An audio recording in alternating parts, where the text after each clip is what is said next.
साथियों, शिकागो के धर्म संसद में स्वामी विवेकानंद भारत का प्रतिनिधित्व करने के लिए पहुंचे थे।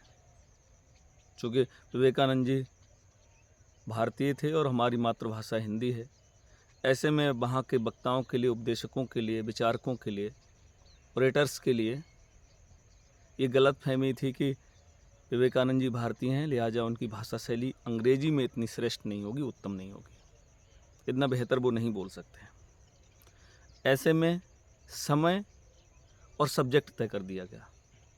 विवेकानंद जी से कह दिया गया कि आपको सिर्फ 5 मिनट बोलने के लिए मिलेंगे और उसमें आपको ये बताना है कि कृष्ण के पास ऐसा क्या था, कौन सा मोहनी मंत्र था जिससे उनके पीछे पशु, पक्षी, मनुष्य और सभी प्रकार के जीव चलते थे।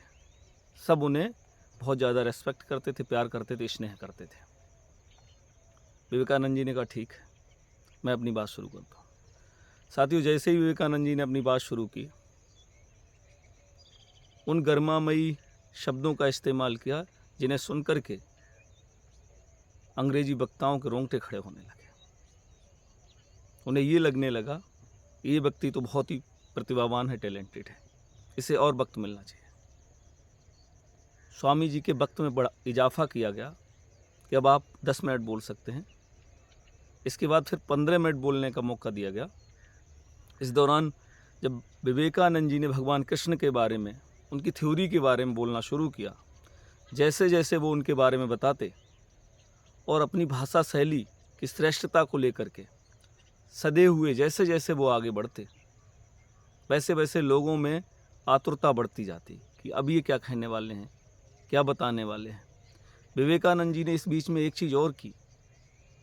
उन्होंने जब भाषण शुरू किया, रूपरेखा तय कर दी, फिर वो एक एक कदम धीरे धीरे पीछे को खिसकते चले गए।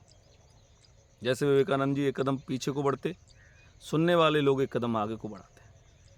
फिर विवेकानंद जी 2 कदम पीछे हट जाते, फिर सुनने वाले लोग उनके पीछे चले जाते। फिर विवेकानंद जी 4 कदम आगे पीछे बढ़े, 5 कदम पीछे बढ़े, सुनने वालों का भी रवैया वही रहा, धीरे धीरे वो उनकी तरफ आकर्षित होते चले। अंत में अपना भाषण खत्म करते हुए विवेकानंद जी ने कहा, देखा आपने, यही हमारे कान्हा में था, यही हमारे कृष्णा में था जो अभी आपने देखा।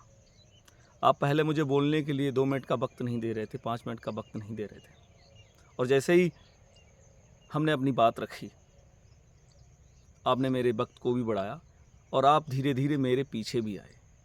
यही आकर्षण मेरे कान्हा में था, और वही आकर्षण जो है, अब आप समझ गए होंगे, किसी भी व्यक्ति में सबसे बड़ा जो मोहनी मंत्र है, जो आकर्षण है, जो खिंचाव है, वो उसकी भाषा शैली में होता है।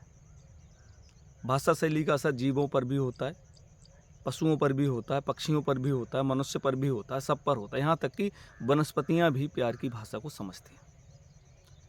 विवेकानंद जी ने कहा, मोहनी मंत्र कुछ अलग से नहीं है, ये कोई मंत्र नहीं है, बल्कि आपकी भाषा शैली है।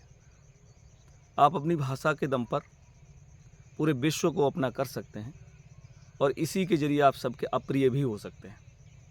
साथियों, तो ये जो जहाँ भी भगवान कृष्ण के मोहनी मंत्र की बात होती है कि उनके पास मोहनी मंत्र था, ऐसा कोई स्पेशल मंत्र उनके पास में नहीं था, लेकिन उनकी भाषा शैली इतनी श्रेष्ठ थी, इतनी उत्तम थी, जिसके आधार पर पशु, पक्षी और पूरी नेचर उनके पीछे खींची चली जाती थी। साथियों, आपको अपनी भाषा शैली में सुधार करना है, आपको अपनी भाषा शैली को श्रेष्ठ बनाना है, फिर देखना आपको कितना प्यार मिलता है, कितना स्नेह मिलता है, कितना सत्कार मिलता है।